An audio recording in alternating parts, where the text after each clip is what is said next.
I'd like to say just a few quick thank yous before we introduce Cherie Dimaline. I'd especially like to thank Mary Margaret Holt, Dean of the Weizenhofer College of Fine Arts, Michael Bearden, Director of the OU School of Dance, and Roxanne List, Artistic Director of Contemporary Dance Oklahoma, for their generous and enthusiastic support of the Marrow Thieves Dance Project. My deep thanks as well to Alma Borges for her brilliant choreography, overseeing the costume design, lighting design, and many weeks of rehearsal. And I'm grateful to Ioannis Andriotis for composing the amazing music we just heard. The dancers have also been rehearsing for this premiere since mid-September, and we are thrilled to see their dedication so beautifully realized this morning.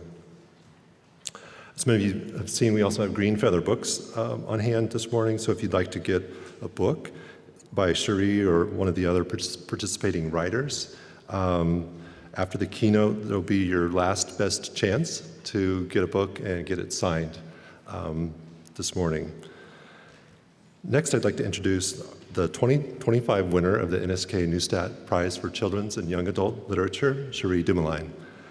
An internationally best-selling author, she is a member of Canada's Georgian Bay Métis community and is the second Native laureate of the NSK Prize, following Cynthia Leitick-Smith in 2021. The keynote that she delivers this morning will be published as part of the cover feature of the January 2026 issue honoring her, which will also kick off our centennial year, along with a tribute by Danny Ramadan, the juror who nominated her for the prize, who couldn't be with us this week, plus additional special features. Please join me in welcoming Cherie Dimaline.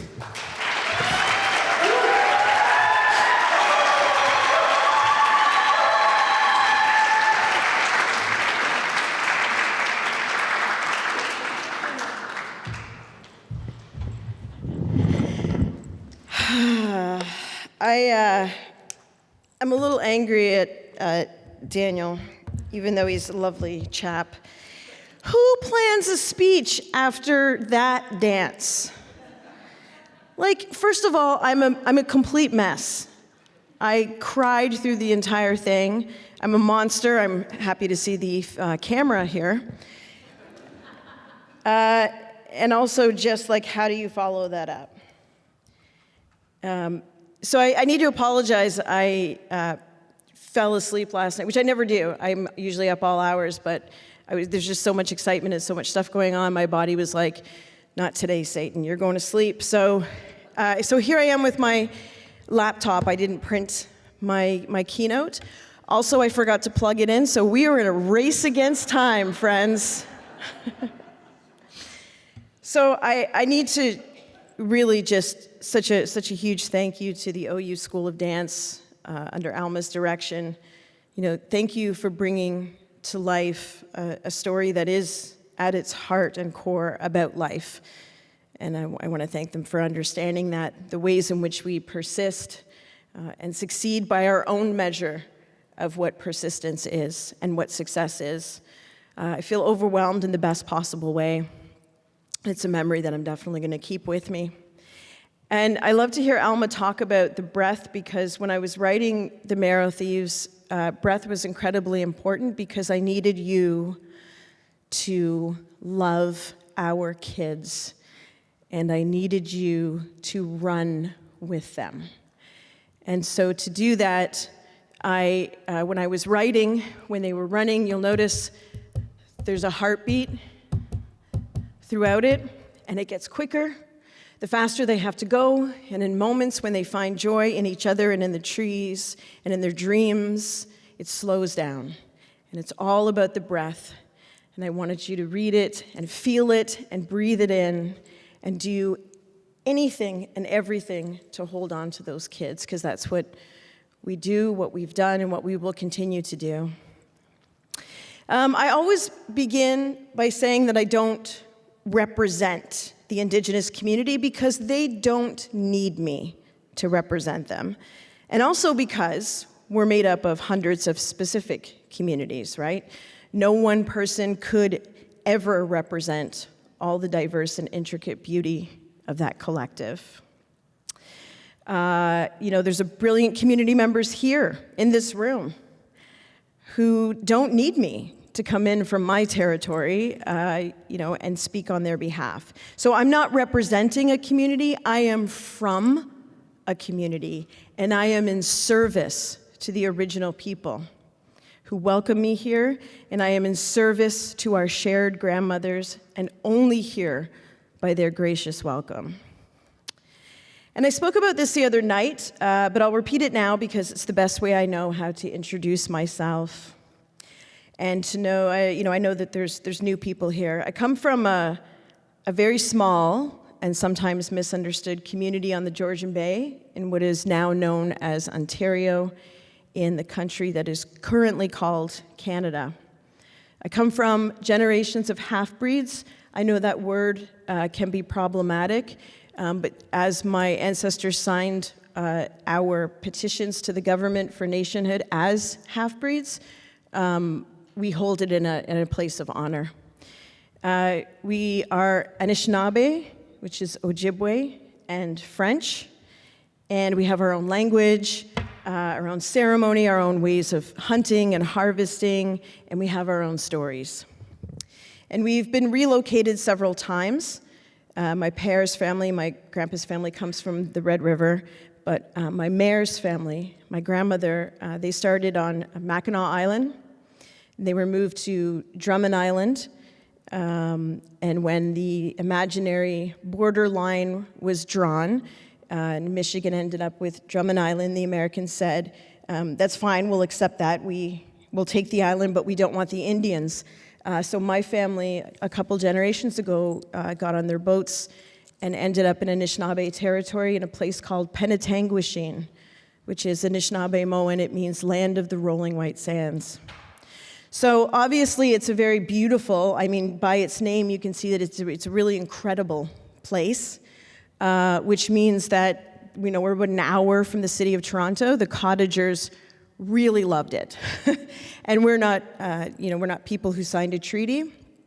So slowly over the years, that land where we landed and where we built our homes was eroded away from us. It was now $1 million cottages. So I have under our Constitution of this country, Canada, I have Indigenous rights. I have hunting rights.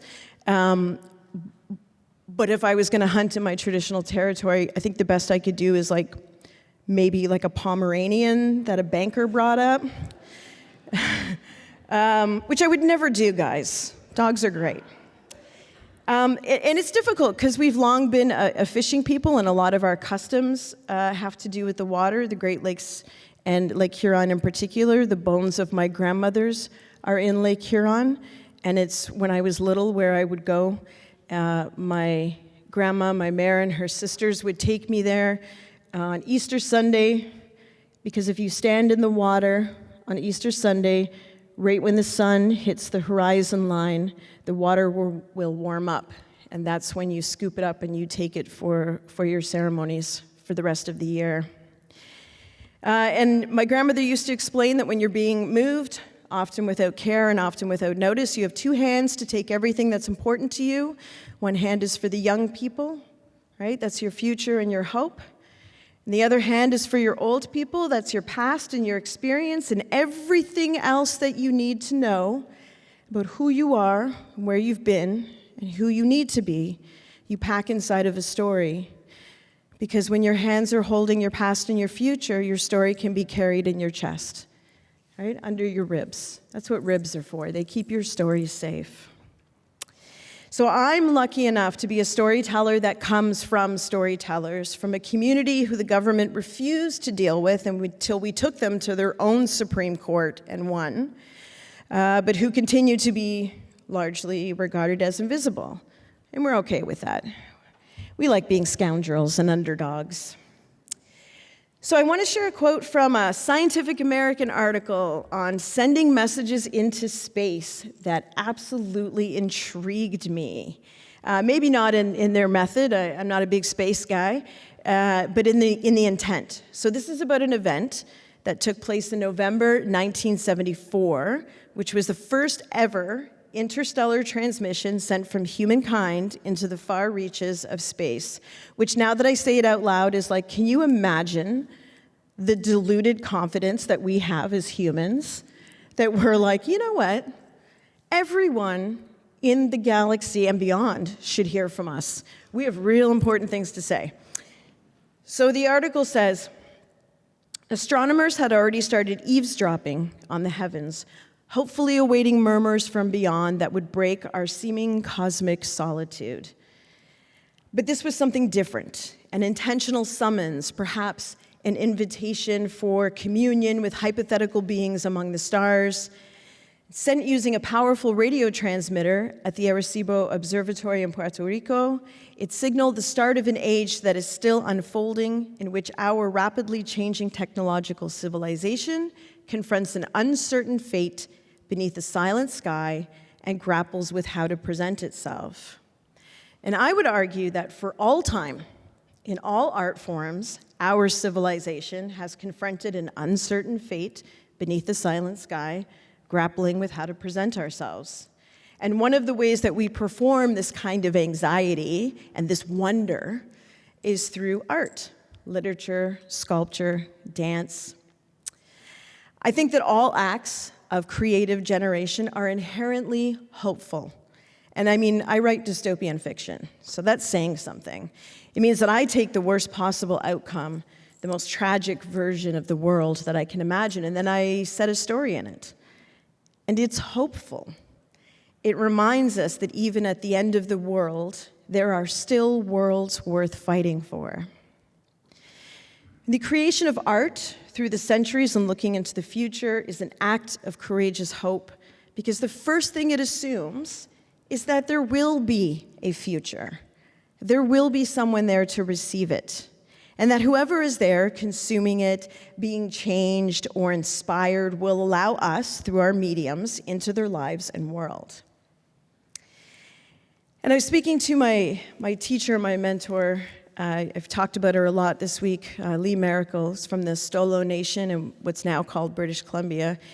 And she explained to me the job of a storyteller. And she said, being a storyteller is having strong hands and the right kind of hearing. She said, we exist inside of a tornado of story, that the stories swirl around us at all times, being whispered and sang and shouted by ancestors. And our job is to have the right kind of hearing to pick out the individual stories and nimble hands to pull them in from the storm. There's no forward, no backwards, only all around. So for a second, let's look at how we've always been reaching into the future with story. I want to talk for a moment about folklore. So one of the ways stories brings us forward is by taking the time to bring us back. This is a kind of poetic record keeping that we do as people, and it spans cultures, ages, and different landscapes. Folklore is at its base, well, the story of the folk. Or more specifically, it's a collection of story captured in different forms that expresses the cultural identity and practices of a particular group of people. It can include things like legends, poems, oral stories, songs, and it can also include material culture like sculpture and weaving. Now, the second half of that word, folklore, kind of gives away the intent of the subject, and it helps us to define which objects we see as being folklore. So lore comes from the Old English word lar, which means instruction. So folklore is then knowledge and tradition of a particular group, frequently passed along by word of mouth.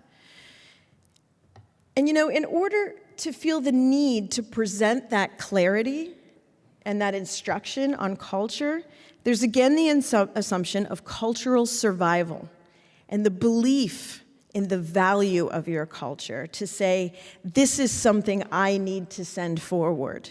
This needs to go beyond me into the future. Another way that we can look at the inherent hopefulness of writing in particular is through the impacts that we believe our writing can have on the immediate and then the near future. And this is through something that can be defined as causation, right? Wielding influence over the future. So I want to talk about surrealism for just a minute. So surrealism, when you think about surrealist, you can think of, Salvador Dali is a famous surrealist. Leonora Carrington, if you don't know her work, you should. She's fantastic. Max Ernst was another surrealist. So in the times between World War I and World War II, the group of artists that are known as surrealists believed that art, their art in particular, could influence and change the future, and that it must. So this is from a book called Magic and Surrealism. I want to just read you this quote. From the outset, one of the key ideas of surrealism was that widespread social and cultural change was only possible once individuals collectively reappraised the importance of the irrational and the imagination. Only if the human mind was liberated from the shackles of logic, so they thought, modern man would be able to give free rein to his desires. And such a liberated humanity, akin to a new Eden, was the ultimate goal of the surrealists' resolutely utopic program. In the context of World War II, surrealists consequently insisted that the task of rebuilding the foundations of modern society was not just an economic or political challenge, but it was first and foremost a moral and spiritual one. And you can probably see why this would be important now when we're talking about rebuilding from a broken society. So many surrealists, like André Breton and Leonora Carrington, also tried to extend their will in the form of writing. So they wrote essays, poems, and stories, and they're quite beautiful. They understood that artists have the responsibility of trying to not only make sense of the world, a way to show sort of the absurdity of life, but also that they carry the responsibility of trying to influence the ways that we move forward into the future. So in this era, which was the height of the surrealist movement, which was like the 1920s, the 1930s, thought causation was very popular. So another way you can think about thought causation is the positive thought movement, or what became manifestation, right? We talk about, I'm going to manifest this, I'm going to manifest that dream. Or I guess The Secret, you guys remember that whole book that white lady put out about manifestation? Yeah. So that's this was the precursor to that, thought causation, positive thought. The surrealists, by and large, believed, and there's a philosopher, if you get a chance, Neville Goddard, who's an American philosopher who kind of pioneered all of this. They believed that imagination was the only God in the world, and that we can create our own futures through the muscle of our thoughts, which is really exciting when you think about it. It puts the power back where it belongs, with us. So the surrealists were creating art and stories and told the vision of what they held for the future, which was less capitalism and puritanical beliefs and more whimsy and magic. So this is not a far-off place from what most artists hold central in their work. We ask ourselves, what are the ways in which I can make change? Where do I think we need to focus, at least for the span of 200 pages and as many hours as it takes to consume them? We think of dystopian possibilities and utopian fantasies, and we allow our characters to make mistakes and redeem themselves with the same grace that we wish for ourselves. So through thought causation, we try to tell our stories with the goal of change in mind, of writing the world we want, or helping to develop in our own readers the kind of humanity we hope to be.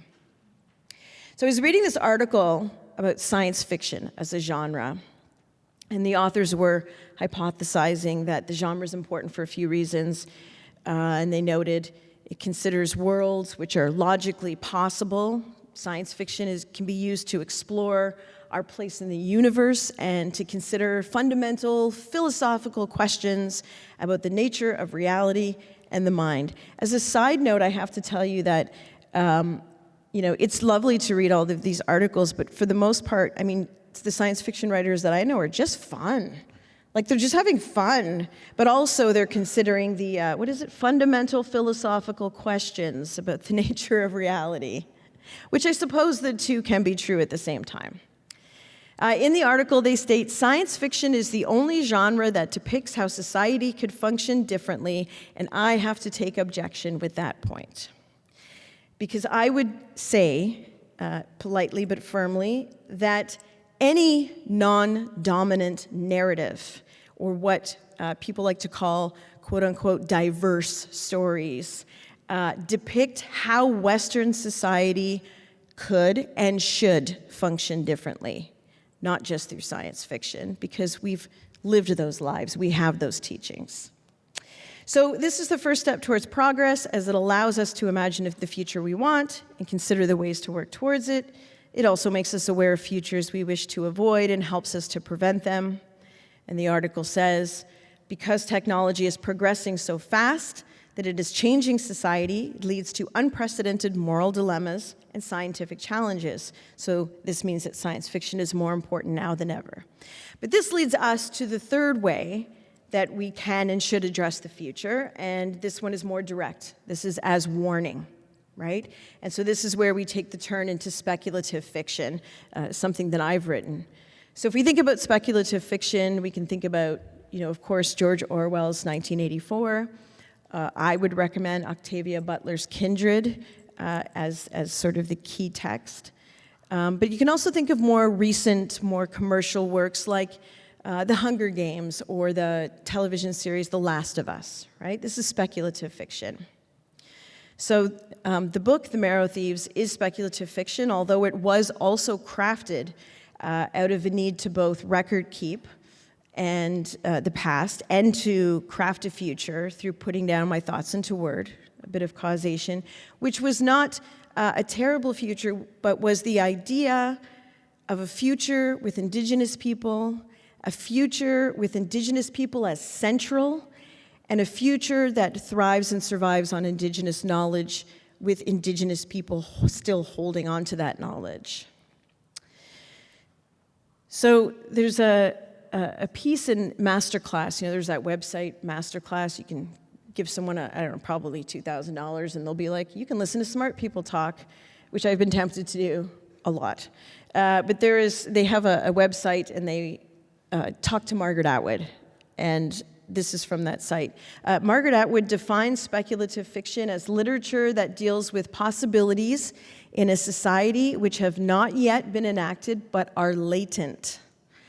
Any technology or fantastical element in speculative fiction ought to have roots in what our current species can already do or is on the road to being able to do. I spoke to Atwood once about this, and she conceded that, yes, all of her work has a grounding in history, that she found each seed for her stories in real life and then grew them from there.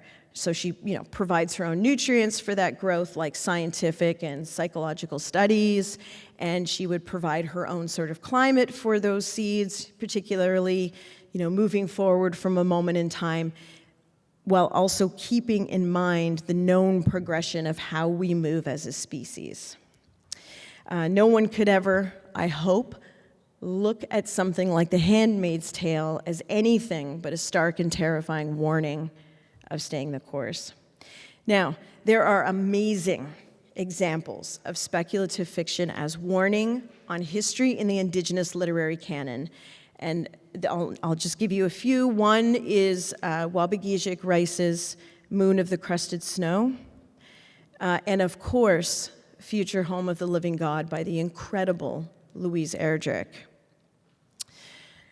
There's an author, Rebecca Roanhorse, who explains this push to write futurisms in Indigenous literature in an essay called Postcards from the Apocalypse, and I'll quote from that here. To be native of North America is to exist in a space where the past and the future mix in a delicate swirl of the here and now. We stand with one foot always in the darkness that ended our world, and the other in a hope for our future as Indigenous people. It is from this apocalyptic in-between that the Indigenous voices in speculative fiction speak. Indigenous futurism advocates for the sovereign. It dares to let Indigenous creators define themselves and their world, not just as speaking back to colonialism, but as existing in their own right. This is not to say that the past is ignored, but rather that it is folded into the present, which is folded into the future, a philosophical wormhole that renders the very definition of time and space fluid in the imagination.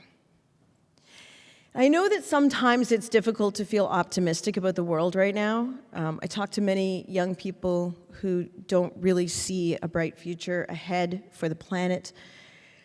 But I think it's important we remember that, yes, while things are bleaker than they have been in a while, we are also different. We are more engaged, educated, and globally aware than we have ever been. We now have access to stories and teachings and histories and understandings of cultures from around the world. This means that instead of one point of view, that we are standing in a room with limitless windows. The work now is to make sure that no one takes away those views, those windows, those openings, those ways forward. This is why we have to fight against book bans, the collapse of the free press, and the flow of individual story and freedom. If ever in doubt what a world without free press and books and art would look like, then definitely reread 1984. We know that whenever people seek to enslave or subjugate other people, you'll find a deliberate effort towards the erasure of the subjugated group's collective stories. Brainwashing is the deleting of one's personal stories, and it's a good strategy because stories are powerful.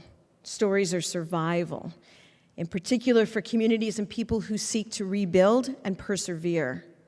Libraries, universities, and museums are targets of war campaigns. We know that during the Inquisition, which was supposed to be about killing witches, collective wisdom and community stories were targeted when women were burned, women who held the stories of the people, erasing thousands of collective stories, ways in which they could survive outside of the capitalist regimes and all of these new governments and religions. We know as Indigenous people in many of our communities, our storytellers were taken from us, and through things like boarding school and residential schools, one of the first priorities of those schools was to stop us from speaking our languages, the languages that held our teachings, the languages that held our stories, and so it was a deliberate effort to sever us from that which we needed to survive. And the fact that we are here today, and I get to have the incredible honor of winning this prize, and the fact that I am in a room with brilliant Indigenous people means they failed, and our stories are still here. And in fact, our stories are in the middle because they are central. Right now, having access to stories from around the world is our best chance of the future that we want to live in, right? These sort of diverse or from outside the dominant narrative missives are not there to make anyone feel bad. You've heard me talk about this. This is often why my book, The Marrow Thieves, is banned. That's, I guess, kind of the technical political term for what's wrong with the book is it might make someone feel bad. And that's not the intent of it, right? It's not there as some sort of woke propaganda. These stories, like mine, are exactly what we need to be best placed to create and live in what's coming next. So this goes beyond community. This is now our human community, right? These are the stories. If we all live together on this land, and we do, then what are the stories that we all need to be able to live Pimatsuin, which is our best life, the best version of ourselves? What are the stories that we need to get there? Well, if we're here on this land, then these are the stories that you need. You need the stories of survival from a context that is outside of the system that is failing us, right? We don't need the instruction manual for capitalism. That failed us. We need something else. And those stories are there. So beyond being what folklore suggests, which is instructions, these stories are also a way to make sense and experience joy in existence. George Bernard Shaw said, "Without art, the crudeness of reality would make our world unbearable." My great auntie used to say, "Tell me a story, make it a gooder, I want to laugh." A people without art or story can become just a statistical group, and they can be more easily pushed into becoming, say, an army, as opposed to being a part of a community. One of the first gifts that we're given in life is words, right? We love to teach our babies to speak. We build on their vocabularies. Words are important because so much can be accomplished with them, right? Connection, the ability to ask for what we need, to express what is happening, to understand what to do and how to be. Words are vessels that carry everything else. So with writing, we're essentially using words to manifest what we want readers to feel, see, hear, all towards getting somewhere, to a lesson or a moment or a feeling. So we are choosing and laying out in sequence a series of vessels that collectively hold an experience for a reader. We're kind of curating a gallery experience with word choice. And the best gallery experiences are the ones that shift under your ribs, right? That change the architecture of how you live in the world. There's a character called Joseph Grand. He's the writer from Albert Camus' book, The Plague. And his entire life is consumed by writing one sentence, even when he thinks he's dying. This is the sentence he's trying to get right. "One fine morning in the month of May, an elegant young horsewoman might have been seen riding a handsome sorrel mare along the flowery avenues of the Bois de Boulogne." And he tells his friends, "Once I've succeeded in rendering perfectly the picture in my mind's eye, once my words have the exact tempo of this ride, the horse is trotting, 1, 2, 3, 1, 2, 3. See what I mean? The rest will come more easily." And I used to think that was sad or defeated. How is that a worthy way to live? Obsessed over capturing this one image, conveying one feeling. But then I realized that Joseph Grant was chasing a single moment of perfect, of art. In essence, he was praying. We are a story that the universe is telling. And in return, we tell stories back to it through the living of our lives. And a few of us stop to pray, to write down words with intent, to speak them aloud, to etch them into paper and kind of fold them up and push them back into the stars like a paper airplane. We're just a story the universe is telling, and we owe it stories in return. And that is a life worth living. Writers, like scientists, are always sending an invitation for communion out to hypothetical beings and sitting hopefully by, awaiting murmurs from beyond that would break our cosmic solitude.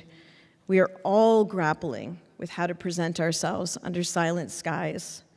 Luckily, the language of the universe is story, and we have been born, all of us, to this legacy as storytellers. Thank you.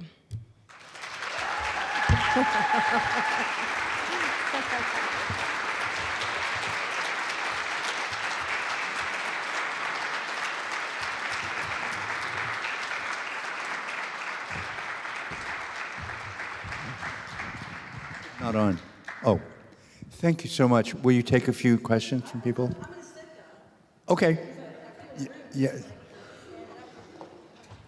Who would like to ask a question? I think I saw a quick hand over here.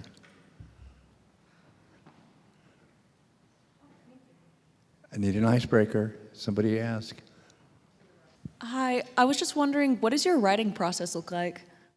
My writing process is a lot like my life, which is chaotic. I have I'm really lucky, I have a lot of really brilliant author friends, one of whom is here, Chelsea Hicks.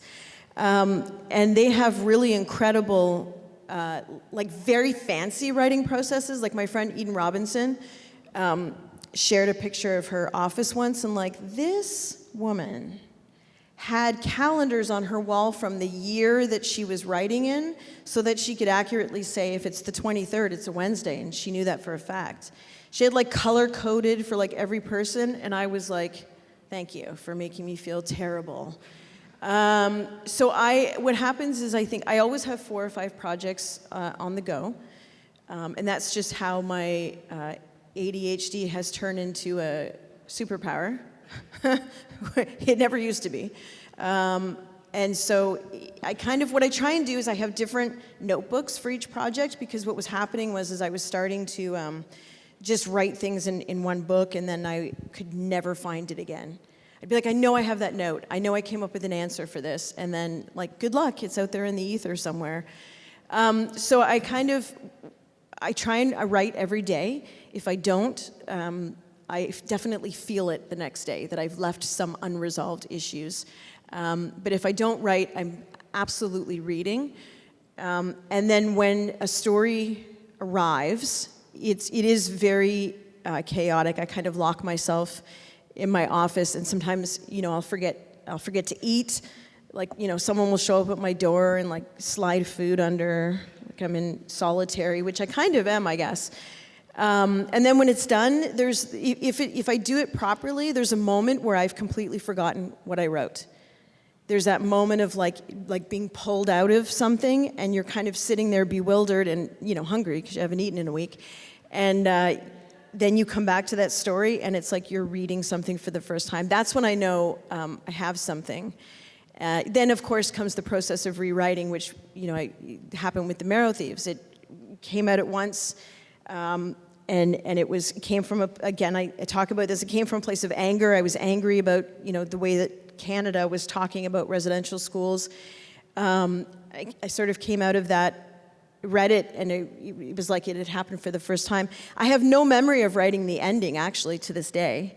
And it's why when I read the ending of the book, I cry every time, because I don't remember writing it. So this is, obviously it's not mine. That ending came from somewhere else, someone else. And it's and like I say, this story in itself is no longer mine, because it's become important, and it's become important to young people, and that means it's your story. And so it's why, and I was talking with my friends the other night, or at lunch, and I was saying, a lot of, so I went off topic. This is ADHD in action, friend. I'm just gonna talk about this for a minute. A lot of producers and studios have come for the Marrow Thieves to turn it into a television series or a movie, and I haven't said yes yet, because I understand that this story now belongs to you, and so I'm very cognizant of not overstepping, taking that story back and allowing someone to make it into something else. So I tell them, all the time, you can come, you can ask, show me what you want, but I have yet to say yes to anyone, just because I don't want to take that back, because once the story is done, it's no longer mine. So that is not at all your answer to your question, but it's something, I hope. Cherie, could I ask a follow-up question? Of course. It seems to me that you, as a successful celebrity writer at this point, deal with the paradox that the rest of us don't have to. Writing is a very solitary experience. You're by yourself in front of the screen for hours and hours and hours. The more you are successful and the world wants to meet you, you're pushed out into the world and you're on the road a lot. How do you deal with that paradox that you need more alone time probably than any of us in this room, but you probably have less and less of it because you have so many readers that want to meet you? Yeah, wow, I'll take that question. No one's ever called me a celebrity before, y'all. I feel great. Thanks, RC. You are. My brother's gonna put me in a headlock when I get home just to make me humble. No, yeah, it gets tough. Well, I know Shireen, like we talked about this. There's another celebrity author. It is a weird paradox. It is a weird situation to be in that, you want people to hear your stories, right? That's the lifespan of a story. A story is not done in solitude. It can't only exist with me. It has to belong to you as well. And that's how a story exists. It's like an inhale and an exhale, right? They both have to be true. They both have to be true. So I think we get better at protecting the time we have, and it also makes things interesting because we like to procrastinate. I'm talking as if you guys have said, yes, we all decided this as authors. It's basically just me, but I'm going to put it on you too. We like to procrastinate, and when you get to a point where your time has to be managed, you're not allowed that luxury anymore. And I really try, Robert. I try to procrastinate like nobody can wear pajamas like me. Like, I was in pajamas literally up until 5 minutes before the dance started. I'm good at procrastinating, but I feel like I need that to relax. But that's the thing that sort of gets taken away. So it is interesting, and it's interesting now because I'm doing a lot of more screenwriting. From here I'm going to Los Angeles for a horror movie that I'm writing. And that's an interesting culture in itself that I want nothing to do with. I'm always I'll write the thing, but then I just I want to dip. I don't want to be here for the other part because it's different. It's a different sort of audience, and it takes readers are so careful. I feel like we have a relationship, right? You've read my stories, I've talked to you and had conversations with you, so we are in community. Oh, hold on. Let me get over there. Uh-oh. It's going to be a fancy question, isn't it, Chelsea? Okay. Okay, I'm wondering, when the stories are deleted, like with the witches who burned in Europe, what do you think you can invite, those people to do? Or asked another way, non-Indigenous people, how can non-Indigenous people be empowered or reconnected to dreaming now? How can non-Indigenous people be reconnected to dream? Yeah? Okay, the stories. Okay, so here's the first thing. Again, my mentor, Lee Miracle, I told this story actually at dinner the other night. I'm just pretend you haven't heard this before, guys. Okay. So I went once to this small town with Lee Miracle. And if you haven't read Lee, please do. She was incredibly brilliant and insightful. And she had a lot of original teachings. And, I won't go into that part of it, but she held a lot of stories. She would tell the story of when the boats first arrived in her territory in first person, because it had been handed down to her that way from people who were there, and then through the generations. But we were in this small town. It was in a coffee shop, and I was really shocked because who would put this esteemed elder and teacher in a coffee shop? But she went. She was fine. Anytime someone gave her a stage, she was like, yes, I will take that stage. And I will do my damnedest to make you all uncomfortable, mostly me. So we were there, and she told this story about the treaty with the trees. So the Stalo people have a treaty with the trees. And I will tell you briefly, because I can't do her stories justice, but I'll give you a little piece because she asked me to repeat the story. So I had never heard the story outside of ceremony. So we know, and scientists know now, that there's no reason trees stand still. They can move. We know this. They're connected, right? We know through the mycelial network and their root systems, they're connected, and they can move. There's no reason why they can't.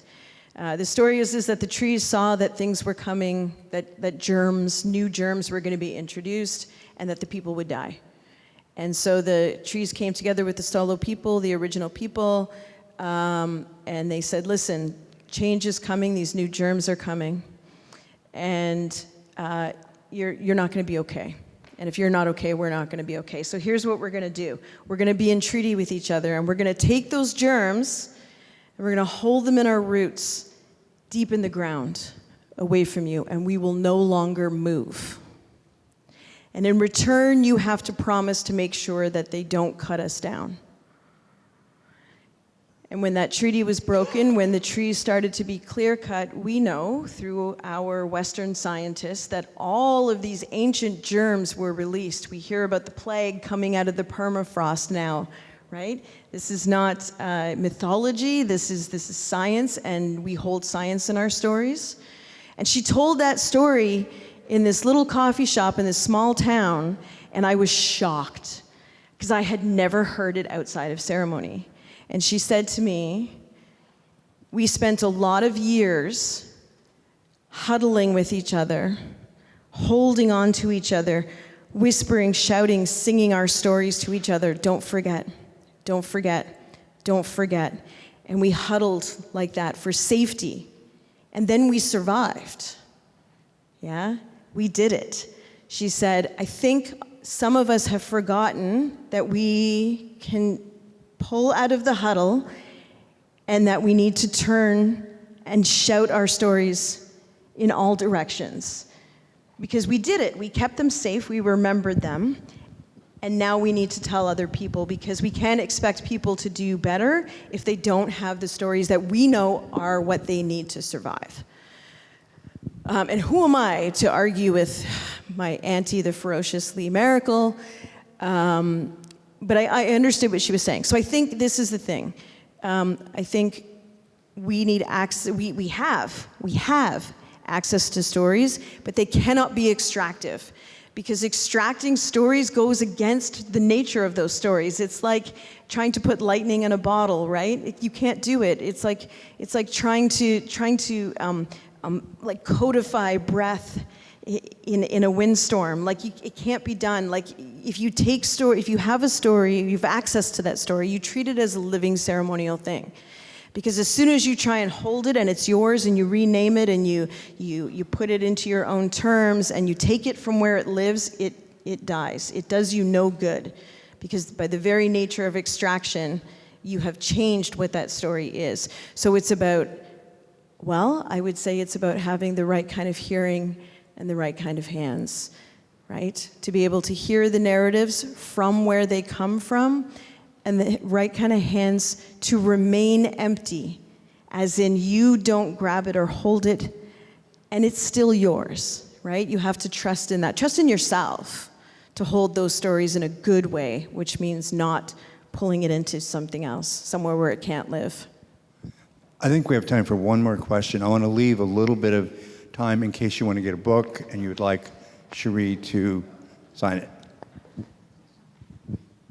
When writing your stories, do you ever have characters that are based off of you personally? I wish. So do I have characters that are based off of me? I think there's a little piece of me, mostly the anxious bits in my characters. And then yes, there are people. I have every one of my cousins, and I have thousands of them, have come to me at some point being like, I heard what you said about me. I'm like, what the hell? What are you talking about here?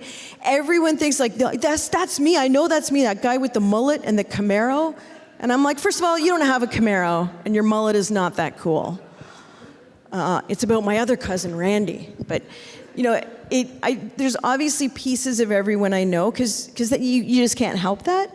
I think what happens is, yes, the anxiety in my characters is definitely me, and then I create characters who I wish I had their strength, right? So I sort of give them, I feel like I'm being very unfair to my characters. I give them all my issues, and then I'm like, oh my God, do better than I would. Maybe one day I'll get there if I really believe in you. So it's wishful thinking and hope. Again, if you'd like to buy a book, they're over there. I think Cherie will be around to sign and talk to you. Please join me in thanking her again for being here today.